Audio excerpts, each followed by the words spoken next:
I see we have a few professors here, so I thought, I never got to give professors a pop quiz. We should have a pop quiz for them. You think? I'm okay with that. You okay with that? But only for the professors. The students shouldn't have to take it. Well, I thought what I'd talk a little bit about this evening is, why am I a Republican? Why should you be a Republican? What does it mean to be a Republican? Why are we Republicans? Are you Republicans because your parents were Republicans? Are you Republicans because you belong to the country club? Are you a Republican because you're in business? Are you a Republican because you believe in the Second Amendment? Is there an overall philosophy, or is there one thing that brings you to being a Republican? This is an important debate because I think a political party doesn't mean anything. It isn't really of any value unless it means something, unless it fulfills some message. A political party is just an empty message, and the Republican Party is no better than the Democrat Party if it doesn't stand for something. For many years, we've had sort of internal battles within the Republican Party, and some say that Reagan said there was an 11th commandment, thou shalt not criticize your fellow Republicans. Well, it wouldn't be any fun if you didn't, would it? If we didn't strive and fight and try to shape the party to be something, it wouldn't be much fun.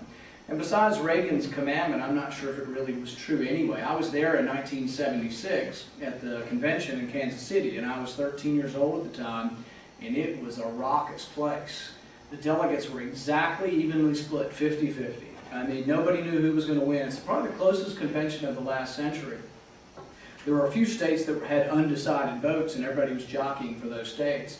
When you won a state, you got all of the delegates. And so California, Reagan won California, and Reagan won Texas. My dad was a delegate from Texas, and I was in the audience a few different nights. But I remember one scene, and they'll show this scene sometimes when they replay events from that time, and there's a scene where Nelson Rockefeller is reaching for a telephone and trying to grab it from somebody. It sticks in my mind because the telephone is one of those old-fashioned rotary dial telephones you guys have probably never seen except on television, and it's got a cord. You've probably never seen a phone with a cord.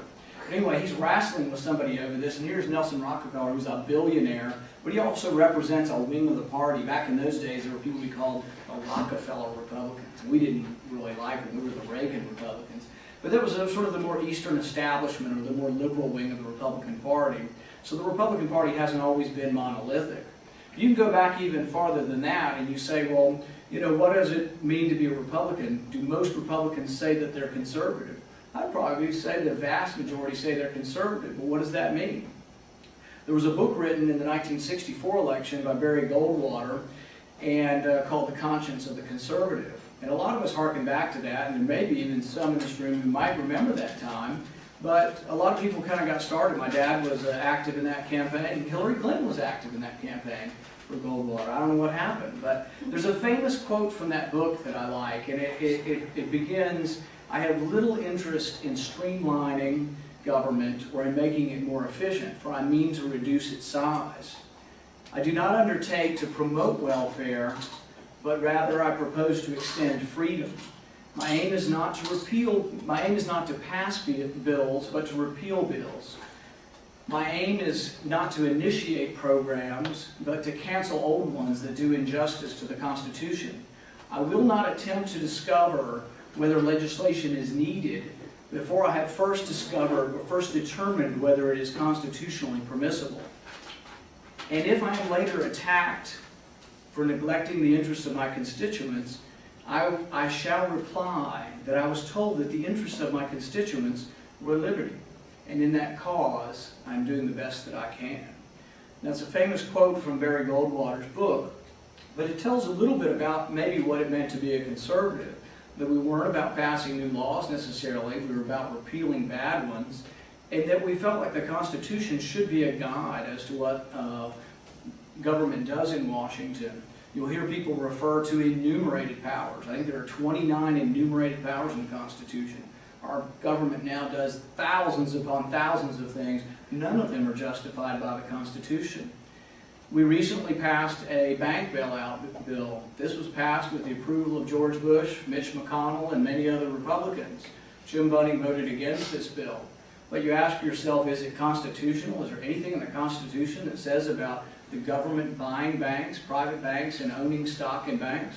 Not only is there nothing in the Constitution, The Republican platform that we have, that we've all agreed to, specifically says that we don't believe in bailing out private businesses. So here we have Republicans that go against what we profess to believe. The platform often is very good. Our state platform is good, our national Republican platform is good, but we end up getting leaders that for one reason or another decide not to adhere to the platform. Now, why is this a problem? It's a consequence because in the end we lose our believability. Right now you have Republicans who stand up and they voted unanimously against Obama's stimulus package. And it's easy to be in this group and we can all bash Obama and say how horrible he is and how the spending bill was awful. But 5 months before that, half of those Republicans got up and voted for the bank bailout, $800 billion. Same kind of thing. So what we've lost is our believability. And see, Obama sees this. And Obama's not a dumb guy. He stands up and he says, well, who are these Republicans to criticize me on this spending bill? When the Republicans were in power, the deficit went from $5 trillion to $10 trillion. So we've become hypocrites in a way. We haven't truly become fiscal conservatives, or we haven't followed through on the message of fiscal conservatism that we said we had. Well, some say, well, that's fine, but there were good old days. We did it one time. When we had Reagan, we were fiscal conservatives. Well, unfortunately, even that wasn't true.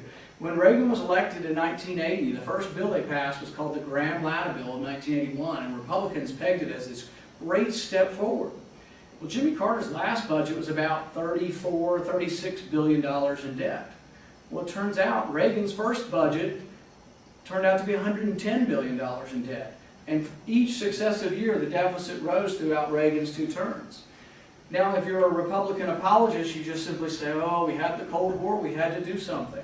And that was kind of the way Buckley reacted, and there was a split kind of in the conservatives and Republican parties, even going back to the 50s, that some justified whatever it took.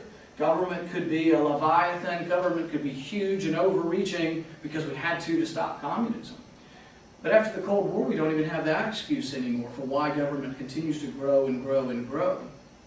Some, the Democrats, said, well, the deficit got really big under Reagan's administration because you cut tax rates and supply-side economics doesn't work. That debate still goes on, and there's a local Democrat here in town who I still have this debate with, and I can't convince him to look at the numbers. When they reduced tax rates, revenue did go up.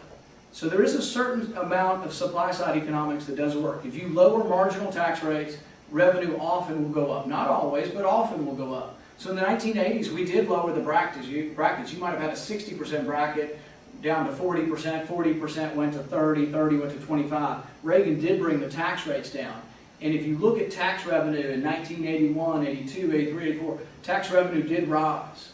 Why did the deficit rise? Because spending rose more dramatically under Reagan than it did under Carter. We say, well, Reagan's a conservative, Carter's a liberal. Not necessarily always what it seems. So spending rose at a rapid rate. Now some would say, well, that was just military spending. That was for the Cold War, we had to spend that. Well, domestic spending rose faster under Reagan than it did under Carter. These are problems if we truly believe in something. If we believe in balanced budgets, we have to admit our failings and decide if we're going to go forward, how do we become believable again? The deficits went through the roof all the way throughout the 1980s. And then we got who we all think is the worst president of all time in our history. Bill Clinton. We all hated him. We hated him for 8 years. But what happened to the deficit under Bill Clinton? It got better. Now, it didn't get better. It got better for a couple of reasons. One, spending may have slowed a little bit, the rate of increase in spending. Tax revenue went up because they did raise taxes early on in Clinton's administration. But another reason the budget did better is because you had divided government. And some would argue that divided government does better than monolithic government. USA Today did an analysis of this a couple of years ago, and they analyzed state government. They said, which state government is the most fiscally conservative? All Republicans, all Democrats, or mixtures? And inevitably, every state they studied over a 10-year period showed that divided government ended up being more conservative than monolithic government. Didn't matter which party, didn't matter which one was the governor, which one was the legislature, but as long as it was divided, it was more conservative. So then we carry forward, and then we elect a conservative, George Bush. Well, we have to look at what happened under the 8 years of George Bush. The deficit went from $5 trillion to $10 trillion.